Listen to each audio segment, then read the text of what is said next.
What is up, guys? John Hogard here. I know that this isn't my usual intro, but today we're just going to be trying to give you some tips and tricks to help you get some better paint results on your upcoming projects and stuff. So as you can see right now, I'm at the sandblaster and I'm just sandblasting some parts, and that'll remove some mild corrosion and some paint and stuff like that, some loose dirt. And then I switch over to the parts washer, and I'm just scrubbing this caliper out. I'm using mineral spirits and a toothbrush and the wand that comes with the parts washer.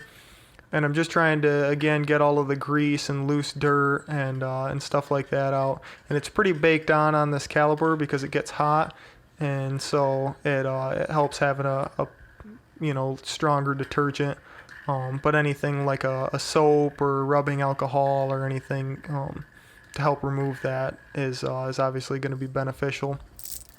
So then the next step here is I'm squirting some paint on this, and in this application I'm going to want to use special paint because, again, this caliper does get hot, and it's going to stay hot for a while. And so this paint is good up to 500 degrees Fahrenheit. And that'll just kind of help keep the paint from baking itself off or getting discolored later on down the road. So I'm trying to just get a nice tack coat on the back side here, and I've got the front side facing down, and I'm hitting all the hard to reach spots, and then I'll flip it over and spray the most important side, which is obviously the front, and get a nice even flat coat over it, and that will give me my best results. Okay guys, so I just want to give you a little tip here real quick, just thinking about this while I'm painting. So first thing that you're going to want to do when you're painting is, stay probably a couple 6 inches away or something, and you can get closer. There is no rule, you don't have to be, no one's watching, there is no police, you're not going to get in trouble if you do it this way or that way, but you'll get your best results from a certain distance unless you have, like some sort of reason to get up closer, or further away or whatever. But first thing that you're going to want to do that'll give you the best paint results, that'll make the biggest difference, is if you, before you start painting, every time, keep it in the back of your mind that you want to hit all of the hard to reach places first, and then come back and spray the rest of it. So you'll kind of touch up, and it's called cutting in. So say for like a body man or something, if I was going to paint a hood, I would open the hood up and cut in the underside of the hood. That way it was already done, and then when I painted the top, which is the important side, then you would have your best paint results that way. So anyways, so what I'm doing here is I'm just hitting all of the hard to reach places exactly like what I just said. I'm trying to spray the underside and stuff first to get a good coat on there. And then the next important thing is to spray a real light coat at first, and then come back. But yeah, that's pretty much that will make a huge difference. That, and when you're spraying, you never really want to quit moving. If you gotta spray a spot or whatever, get in there and get right back out. You don't want to be hanging out for too long, and next thing you know, you'll be running your paint all over the place.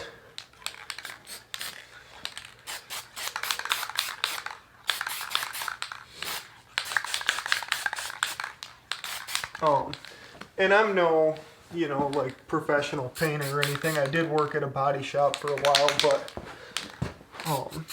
I didn't really, I didn't do any painting or anything there, so it's not like, this is any sort of trade secret or anything that I'm letting you in on. This is what I've, learned from experience. And I'm a fairly decent painter. I mean, I painted that motor and the heads, and, this will come out looking great too. It'll be a little bit rough looking because I'm using shiny paint on a rough cast piece, so you'll be able to see all the casting stuff, but that'll be fine. But yeah, anyways, keep that in mind. Hopefully it helps.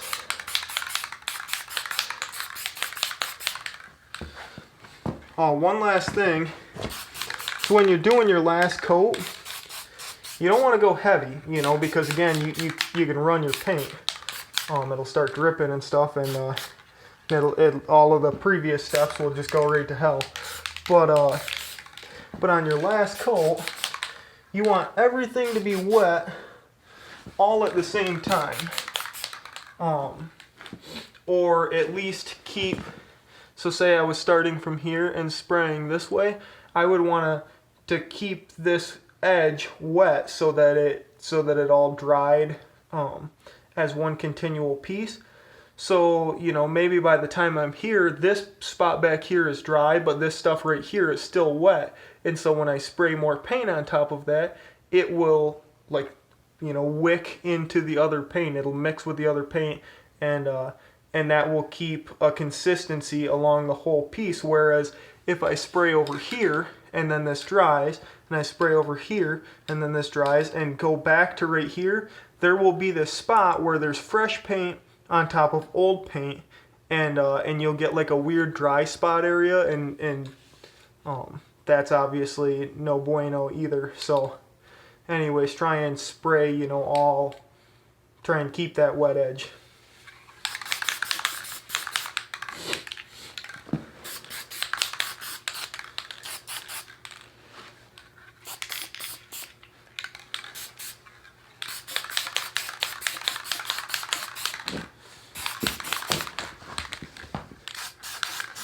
And a lot of that is less important if you have slower drying paint. You know, you don't have to worry about a wet edge so much, but then you have to worry about layering up too much paint too fast and it still being really wet and it all running. So again, you know, it's just something that you have to get practice at, and you have to do. And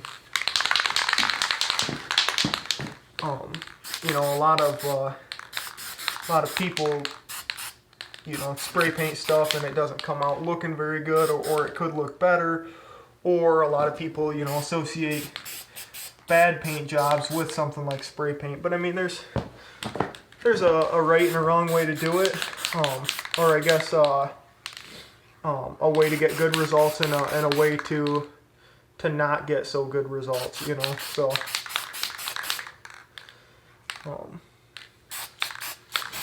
but yeah, anyways, hopefully that helps someone.